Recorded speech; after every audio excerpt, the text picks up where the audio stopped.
You start first. You know what? Now that you know what you're doing, you start. You're on the left side. What the fuck? Who wrote that rule? I know what the main mission was. For me, I know what the main mission for me was.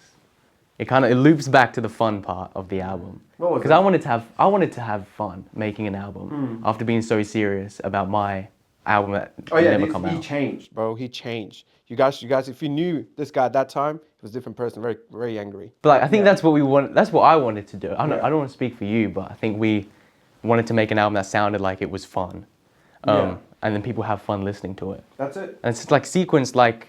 I mean, we deliberately tried to sequence it like it was just like a non-stop, just like dance party. Again, like nothing was planned. Like we didn't sit down and we were like, this is what it's gonna sound like, and this is what this record is gonna sound like, and this is what we need to do here. It was just like, we put down, like Silly was made first, it was a brand new song, then we had a couple of songs which are already made. I had a bunch of beats made, and we were just like scrambling everything together and making it make sense. And then I actually didn't know I could sing. I don't think I can still sing. Like, I'm still in that. You gotta promote yourself a little bit. We're gonna promote the album. He sings on this album, and he sings pretty good on this album as well, with limited autotune. Yeah, thank you. There's still a little bit on there. Yeah, but we're not gonna lie now. We're not gonna sit here fucking bullshit. I'm not fucking Bruno Mars. So his sound has changed a lot. Massively, yeah. Because like, if you listen to my first album, Paranoid in Paradise, yeah, it was a whole nother thing. That's what I think is cool about this album as well. It's because if people listen to this album who have already listened to Paranoid in Paradise, it's exciting for them because they get to see this guy kind of evolve a little bit. Yeah. So it's not like... A lot, not just a little bit, yeah. And maybe that's what people take out of it as well. Yeah, I realized. I was like, I don't know. Because I always like track 10 from Paranoid in Paradise. Yeah. Listen to that. Go there and check that out. Featuring Sen. Featuring Sen. He's right behind the camera right now. Yeah. Yep. He was on the song. And if you listen to that, you could really see, like, always wanted to do something like that. But you could just call me young and stupid. Because I came like to Australia like 2015. That's not that long ago. 10 years now. But like I was like, I think 10 back then. And then this is like Fetty Rap coming out with like Trap Queen. And like a lot of Lil Yachty stuff was happening back then, like one night. I think it was the same time-ish. One Direction. Nobody could drag me down. Yeah. We stole the melody from that song on the album. No, we didn't. He did actually. He wrote that fucking verse. But yeah. Yeah. Generally, I don't know if I want to say this in the interview, but generally one of the songs that we recorded ages ago that felt perfect when we were making it was I don't know if we want to put this in the interview. Like genuinely that song, at the time we made that song. We'll beep it out. Yeah, okay. But I generally made that song and I was like, fuck, this is good. Yeah. Because that was the first song that we actually made that we made the beats to. Yeah, yeah. So that was actually generally one that I really liked and I was like, fuck, this is like, we came a long way with this one. Yeah. I don't know. I don't think I ever have I don't have a song yet. Like from the album, yes, I do have songs where I felt like this is it. You know what I mean? Like, wow, like I can't believe we did this. Like Blue Road is a big one. Because I didn't know I could sing that high. Like when the key change comes in, like we're just going up and up and up and up and up.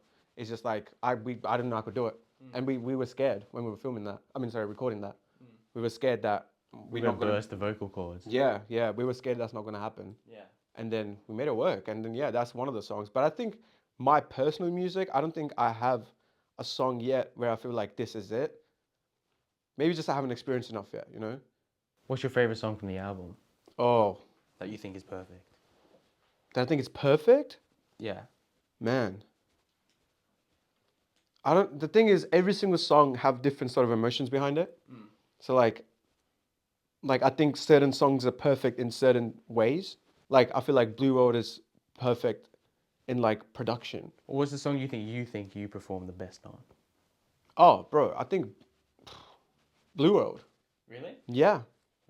I think so. That's probably, yeah. That song means a lot to me, I think. Because we just came such a long way with it. Yeah.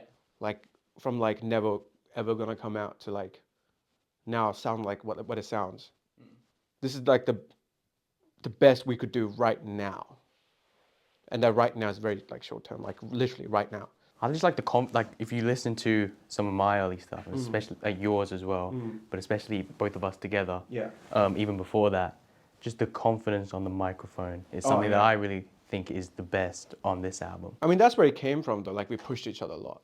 Yeah, that's what you want to do when you do a collaboration. Yeah, it was a lot of like, no, this is not good, A lot of like, I think that's good, and he just deletes it. Or just trying Pisses me off. to go even harder. Like, you Yeah. know, like performance-wise. Like, even though you lay down a good take, if you can maybe squeeze another one, that's even better. Yeah. Even though it might take a little longer. Yeah. I think that's the best part of collaborating with him. It's just going an extra mile. Yeah. That's all. I mean, you know these ones. I know. Yeah, I know what you're gonna say.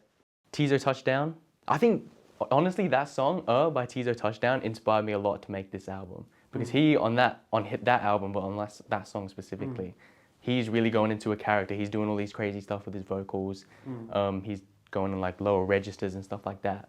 And then, I don't know, just having that confidence on the mic, it puts you a step forward into those kind of people's realms. If he didn't drop it, I think there would have been a certain time we made a song like that. Yeah. Steal My Girl by One Direction. Great hook. Yeah. Morion. Oh, yeah. Morion. What's that one song? No, I'm supposed to be. Supposed to be. Big. Dude, there was this church in front of my house. Yeah. We used to live in this granny flat, like, in Sydney, and like this is like early days. But like there was this church in front of my house and it had a basketball court on it. I used to put my fucking headphones on. Supposed to be in the headphones. Yeah. Yeah. For hooping all Full day. volume, hooping all day. Hooping all day. That's what we were doing. Nice. Oh, this is gonna sound so like basic, but I really mean it. I like the whole Silk Sonic album. I wish like I had something to do with that. You know what I mean? Like I hope so one day we're at the level where we can be in the studio with these guys and do something, because I feel like we would actually make something amazing. So Hell Yeah first. That was one of my favorite songs that we made on the album. Just not in terms of the end result, but the process was fun. Because we just made some random fuck-ass beat. That was really fun, because we were just trying to do just random stuff. And it's such like a different, like just a club song. Yeah. We tried to fit it into that mold. But that was another song where it was fun to make, and it sounds like it's fun when you listen to it back. But how did that happen? So yeah, that's the song that was on his album, and it was pre-made. There's few songs on this album which were like already made prior to us working on the album. But the thing is, like, I made the beat to that song, and then I tried to sing on it myself, just with me, but I don't know, I couldn't finish it. One of those songs, yeah. The emotions behind the songs were really natural. Funk-Ass that's an interesting song that we made. That was gonna be for me and Callum's album. Yeah. That we were gonna do randomly. Yeah. But then we made the beat together. We recorded my verse and his verse together. And then we forgot that we even made it. We weren't gonna release it. And then we went on holiday. And then on the way there, we kept listening back to the song. But that one was fun because Callum isn't on the R&B pop shit at all. Track A. Yeah. That's one of my favorite ones. But yeah, this was a song we did, and beat was already made. He did his part. We did it together. I just like how that song sounds like a sexy, steamy, like 90s, like neo soul slow jam song. I don't know, there's so much to talk about that song, if you really get into it. Like even like the way you layered your vocals and stuff, and like how spacey it is.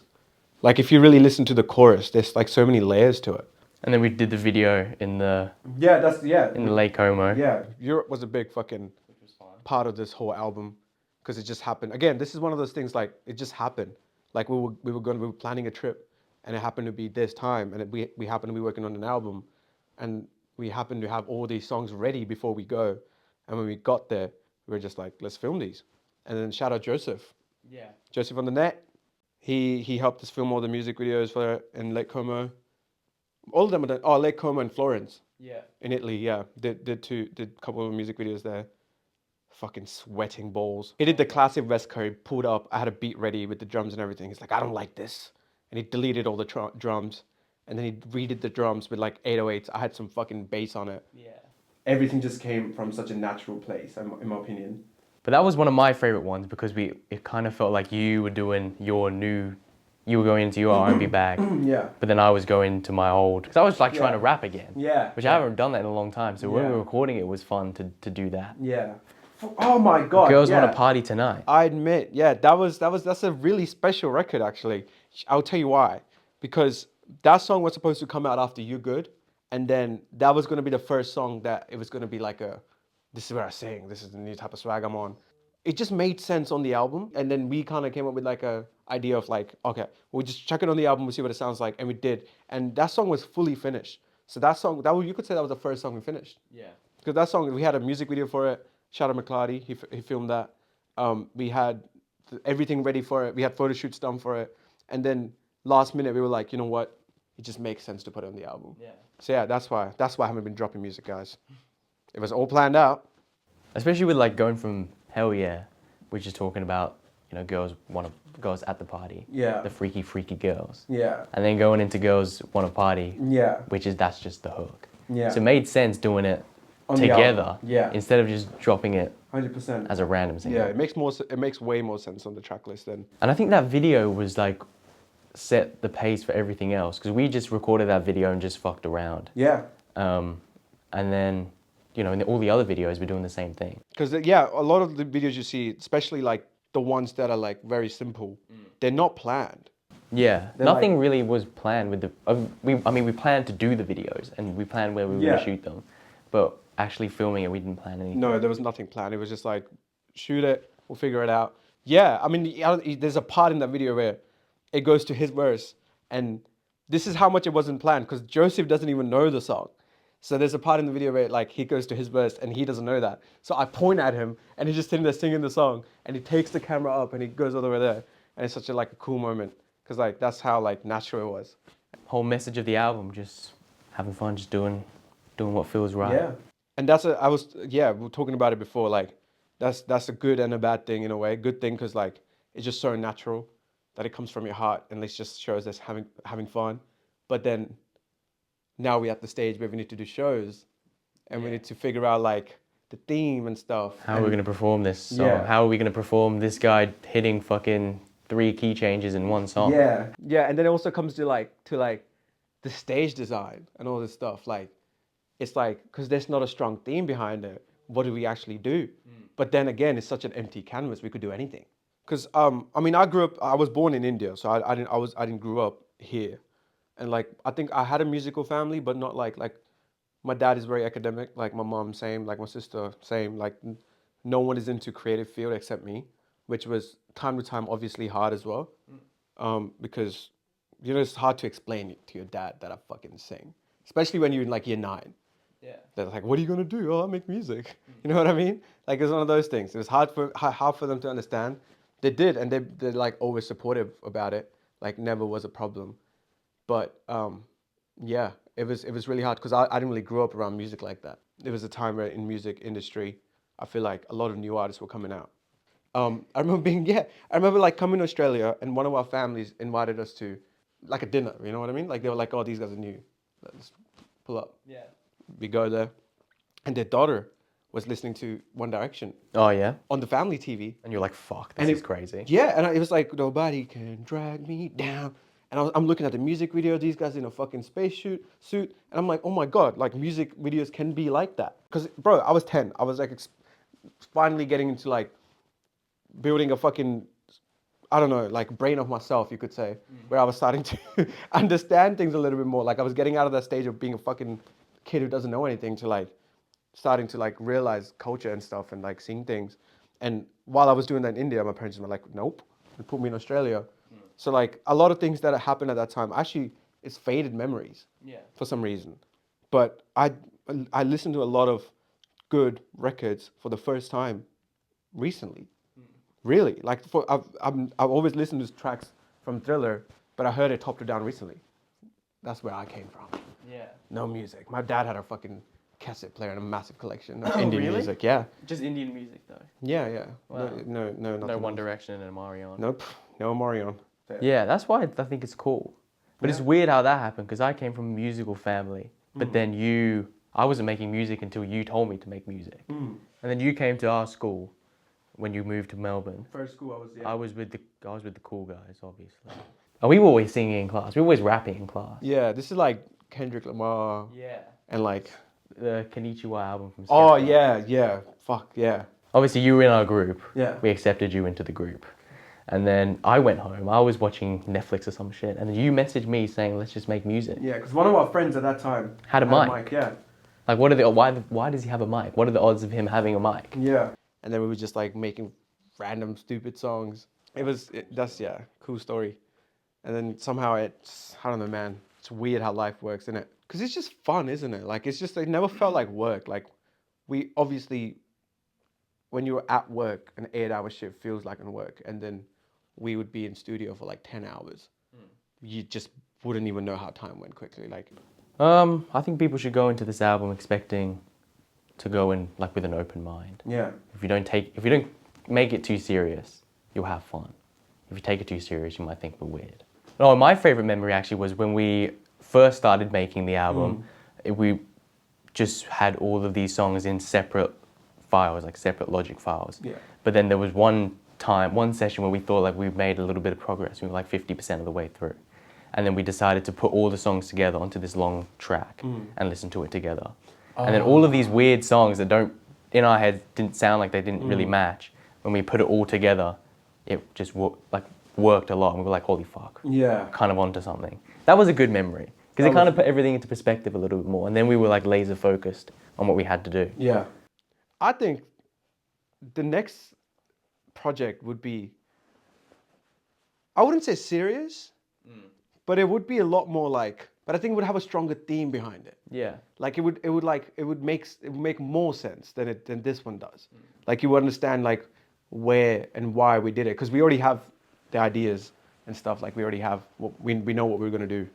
A lot more riskier. I think there's a bit more risk with this album. Yeah, but with the next one it's a bit, I don't know.